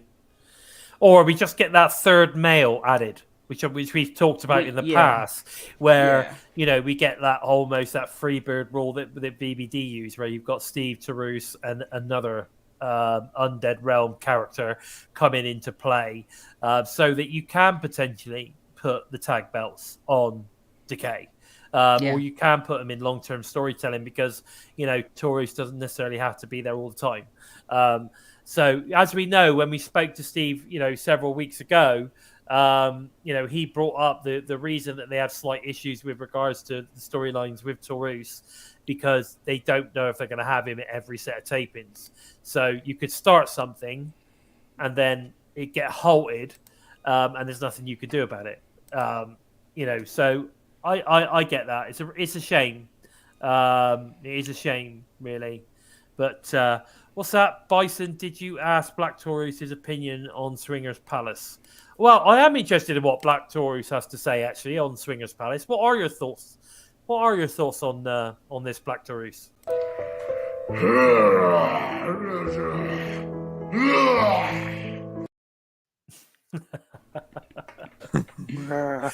It's still one of my favourites. I'm still waiting for my surprises. No surprises happened as of yet. We're coming to the end of the show.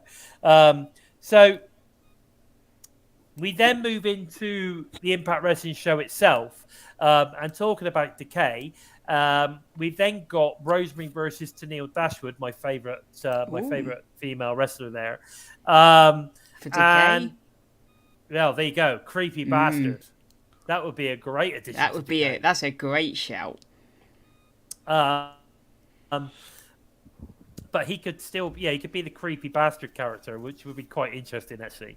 But you've got, Rosemary versus Tanil Dashwood. Obviously, Tanil Dashwood, one half of the Influence Tag Team Champ.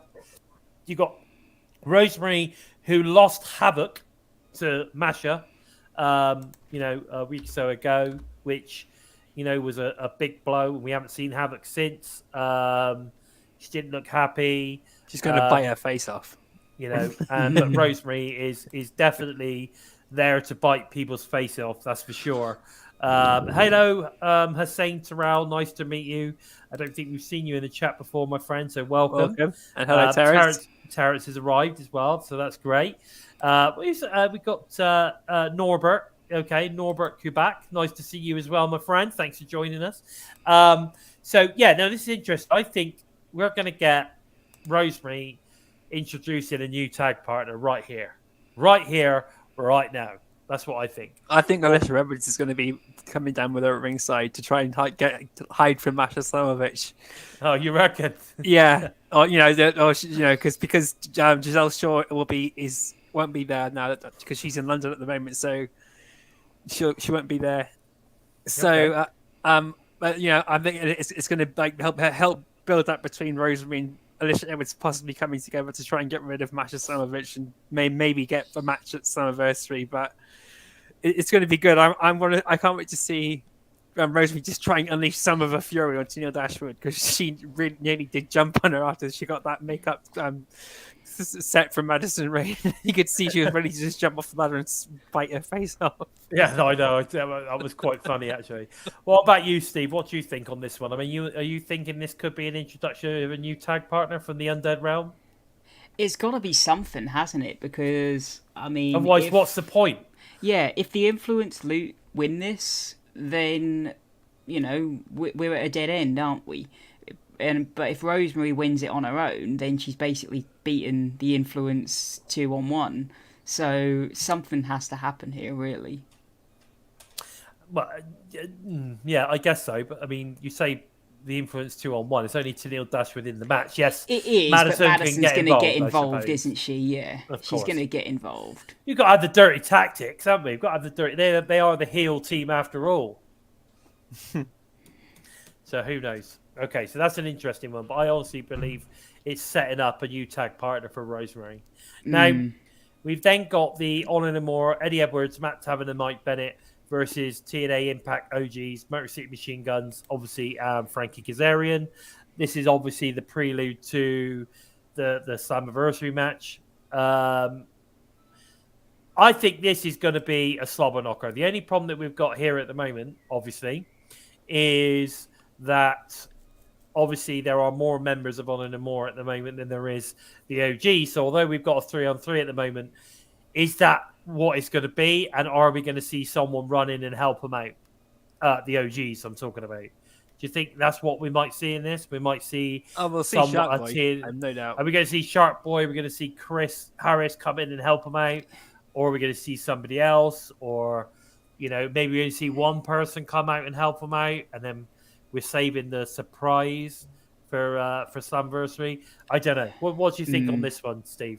Yeah, I think we'll probably do, see Shark Boy and Harris come down because, again, we're remembering that this has been taped. So I think if we would have seen someone else show up, we'd probably have heard about it.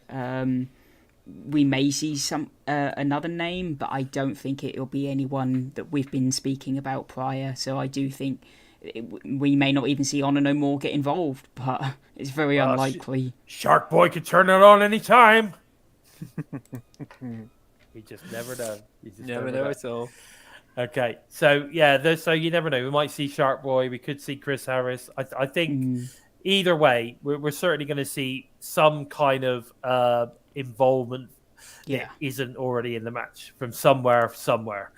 Somehow, somewhere, something's going to happen. Yeah. It might even be that the only more people get involved, and we don't see anything happen with the OGs.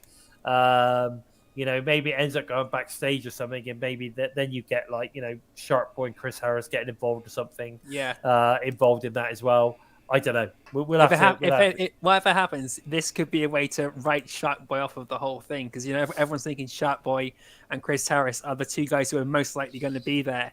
Heath. We could get Heath and Shark Boy come down at the end of the match or so. Say if Honor No More win or lose, because whoever wins or loses this is probably not going to get the same result as Slammiversary. So assume Honor No More win. as much as I would like them to win at Slammiversary. Assume they win this match. They come down. They beat up like the Motor City Machine Guns and Frankie Kazarian. So we get Sharp Boy and Heath come down. Heath to get revenge for Rhino, and then Sharp Boy because Sharp Boy, and he can turn it on whenever he wants to. I think then we'll see like Sharp Boy get taken out the same way or a similar way Rhino did, where he's just completely incapable of actually being there for Slammiversary. Because when they brought up TNA Originals possibly coming, Rhino instantly jumped at me as we're going to see Rhino in this match, or we're going to see Tommy Dreamer in this match. And then after Rhino got injured, I was thinking to myself, no, we're going to like step a bit more further back. And James Storm was one of the guys who was hopefully going to be at the No Place at Home event back in 2020, which is then why we got him later on, because they sort of kind of already semi-booked him, haven't they? Yeah. So they gave him a role, they gave him a set of tapings or a couple of sets of tapings. I think that's what they did in the end. But hopefully we'll see him come back again. I'd love to see James Storm turn up in this match. I think it'd be fantastic, and I still think it's got to be America's Most Wanted reunion to then lead on to a last run up to Bound for Glory, get him in the Hall of Fame. Job done. That'd be great. Yeah. We've then got Steve Macklin versus PCO. My God. What else? I got nothing else to say on this one. This is just going to be hard hitting, insane spots, and Steve Macklin is going to tag him and bag him. And mayhem for all, if you ask me. That's my thoughts on this one. What do you think on? Let's go with Joe on this one. I just hope this doesn't take PCO out of the match at Slammiversary, because Steve Macklin's going to most likely win this one. I just hope this doesn't take PCO out of the match, unless of course they bring in someone else who's the next Ring of Honor guy that we've completely forgotten about, or someone else on the Impact roster who thinks that they've been neglected and who has a connection with Ring of Honor, and bring them into Want to Know More, which would be a bit out of the blue. We'd have to bring someone like D'Lo Brown and then have him do it. But definitely. I'll tell you what. Do you know what? Right? You know, we were talking about where you can have people making like guest appearances. If people could like do dual roles that have played other characters and stuff. Yeah. So could you imagine if Team TNA win at TNA OGs win that match at Slam? And then you get James Storms in there with Chris Harris. I think that would I just cannot see it being anybody else personally, right? Imagine that. Then you get Sharp Boy coming down to celebrate. You get Curry Man, Super Eric, Monty Brown. Do you know what I mean? Like you could this is one of them moments. This is one of these moments where you just get a load of these guys that aren't necessarily wrestling just to come down and celebrate with the OGs. Yeah. Go one further and get the Flying Elvises. There you go. Yeah. Flying Elvis, that would be awesome. Flying Elvises, I mean, we could get them all in there. It could be just one of those sort of moments. And then, of course, like you say, Super Eric goes back, gets changed back into Eric Young, World Class Maniac VBD, and then he comes out for his thing. Maybe Curry Man could turn back into Christopher Daniels and we get him come out and do something else. It's just, there's options, isn't there? That's what I like about the idea of people potentially that have fulfilled multiple, certainly masked roles within TNA in the past. So I think Steve Macklin's going to win against PCO. I think that's going to be a hell of a match, that one. Hell of a match. And then, of course, we've got the Hoss match, or we've got the big match, which is Josh Alexander versus Joe Doring, the unpinned, unbeaten Joe Doring from VBD. I think this is the goodbye to Joe Doring for a little while match. For Joe then to obviously lose to make Josh look even stronger. Yeah. I don't know. What are your thoughts on this one, Steve? You feel it has to be, don't you? Because they've kept Joe undefeated for a reason. And who better to give him his first pinfall than Josh, the world champion? Who better to kind of get your first pinfall over than Joe Doring, who's been undefeated for is it just over a year? Yeah, just over a year and a half. So yeah, I'd be very surprised if Joe won this. Oh God, he's not winning this. There's no way he's winning this. No way. I mean, I don't see. I'd be very disappointed as well if it ended if it ended in like a DQ or anything. I feel the perfect end is Josh winning. Yeah, it's got to be a pin. This is now all about making Josh Alexander look super strong going into Slammiversary. Yeah. He takes out especially the big hitter. Especially because Joe isn't booked for Slammiversary. No, that's what I'm saying. It doesn't hurt. He's going off to Japan for a tour, isn't he? Yeah. So it's going to be his last showing for a little while. He's going off to Japan to do a tour. So this is sort of kind of his last match. You know, Josh is going to take him. He's going to get the pin over the unbeaten, unpinned, unsubmitted, unbeaten Joe Doring, and that makes him look super strong going up against, obviously, you know, his colleague Eric Young at Slammiversary. That's my thoughts. That's my thoughts. What about you guys? What do you think in the chat? For me, are we on the long, you know, the right tracks, or do you think something else is going on? That's what we need to know. I think this is going to be the send off for Joe Doring, and next week Josh is going to go up against Dina and get him dealt with, because his message to Scott D'Amore last week was, "Give me Joe Doring, let me deal with him, let me deal with Dina, and then let me just focus on Eric Young." So we're going to get Josh Alexander versus Dina next week probably, and take him out, and then Bound for Glory at Slammiversary, we've then got Eric Young versus Josh Alexander 1-on-1, and Eric Young's going to put on a hell of a show now, knowing that he's on his own, which is going to be. It's going to be. And then could that be the end of Violent by Design? It might be, but it's going to be a fucking brilliant build for Josh Alexander. You know, it's going to make him one of the most over babyface champions in a long time. And certainly, since I've been watching since 2016, so the most over babyface champion I've seen, apart from because I think it was EC3 was champion when I started watching, and then Matt or Jeff Hardy won, and we got the Matt Hardy with Drew Galloway and EC3 and that. So it was so it's going to be a really, really great way to start the build to Slammiversary. Oh, sorry, keep the build to Slammiversary going, because it's been an amazing week last week, and it's just the advertising might not be there, but if you're tuning in and watching it, the hype is there just from that 1 week. Yeah, I agree. Yeah. What's Gary got to say? Gary's always putting up so big. She could be on the way. Rosemary looked at her last time. They saw each other. Leads to me that believe Taya is to prove she is the trustworthy for Rosemary. Yeah, I suppose we'll just have to wait and see, won't we? Taya would be good, because it never really got to where it needed to go, did it? No, it didn't end when, like they're saying there, their last interaction in the ring, it was almost a pat on the head. You're well, like Rosemary does with people if they're in good terms with her. This is more of a stare down and nothing else. If it was a stare down, usually Rosemary would end up missing someone or punching them or biting their face off. Yeah, this was just a stare down, and she left her to it. Yeah, and interesting. So Taya Valkyrie coming out. Nice point made there, Gary. It's interesting to see where that'll go. I definitely agree. I think Taya Valkyrie is calling to put the title on line at Slammiversary. So she is. As much as I would love to see Taya and Rosemary come together but then we could see Taya and Rosemary come together before Slammiversary, just like to help with the deal with. But maybe Taya throwing up the whole AAA thing.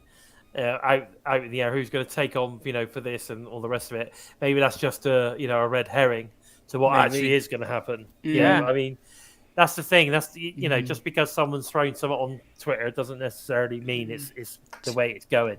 Taya in Decay would be very interesting. Well, it's Ragnarok version 2, really. Oh, mate, yeah. It would be interesting. Definitely be interesting. But guys, that is pretty much all we've got time for this week. It's been a good show, great show. Guys, before we sort of wrap it up, let's make sure that we stay on the whole TNI Tribe Challenge. Let's get TNI YouTube channel up to 2K subs for Slammiversary. We need to tickle the sub, smash the bell. That's what we need to do. Get it done, guys. Remember the hashtag 2K by 20. That's what we need. 2K by 20. Get it out there. Give people a reason to sub our channel. You know, you guys are the best sellers of what we do. If you love it, let everybody else know that you love it and why.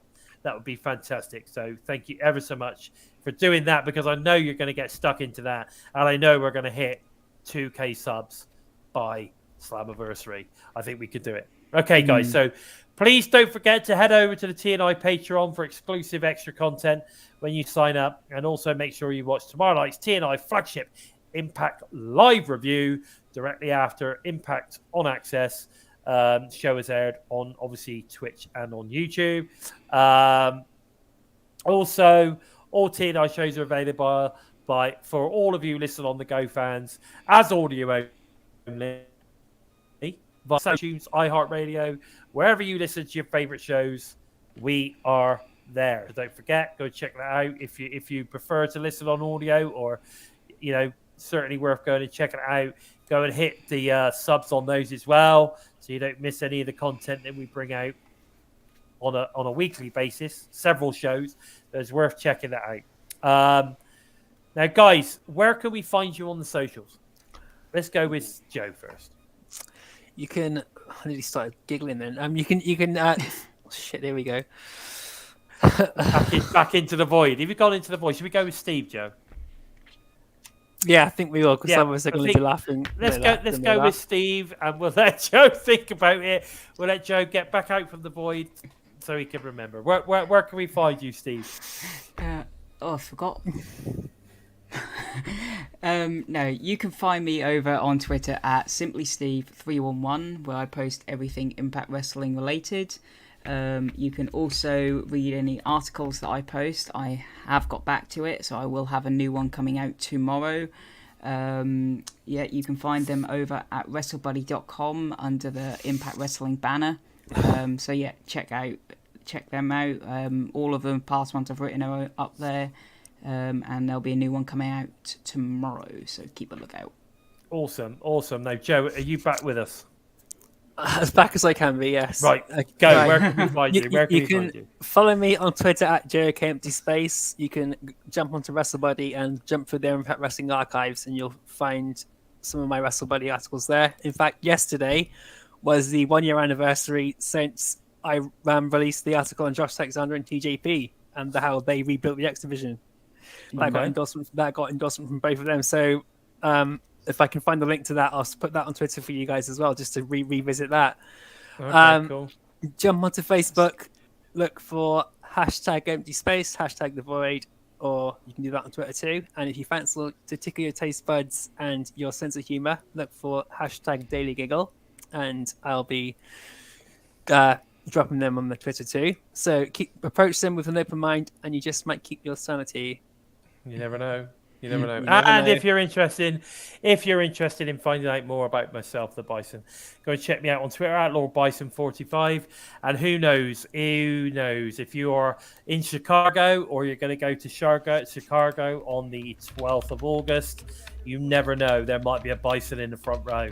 We'll let you know closer to the date. I'm definitely looking into it, because I'm actually in Indianapolis around about that time, so you never know. I'm looking into getting some internal flights to get to that show. I have a funny feeling it's special that night, so if you're there and you want to come and say hello to the Bison, then make sure you do. I'll wear something so you know who I am. To be fair, I don't think you can miss me, but there you go. I might even wear my own shirt.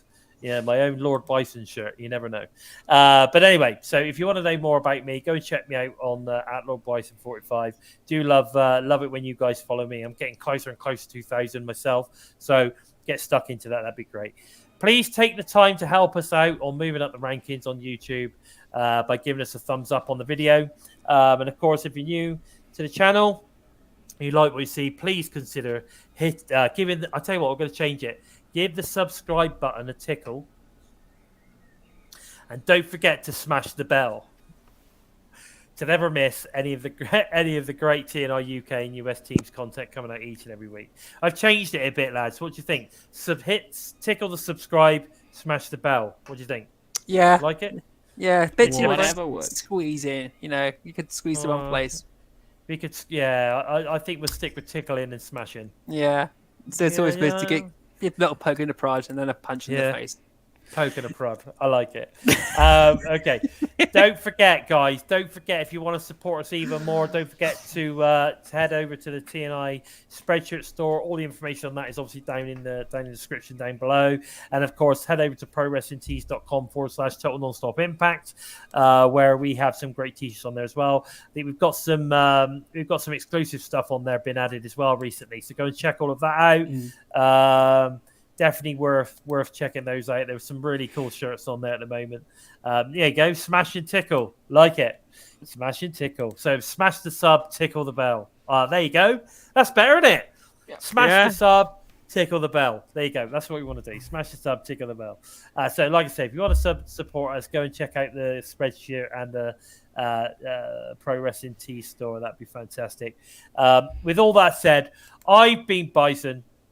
They have been Joker and Simply Steve, and this has been episode 86 of Impacted. Take care, everyone. We're Bison! We are Impacted!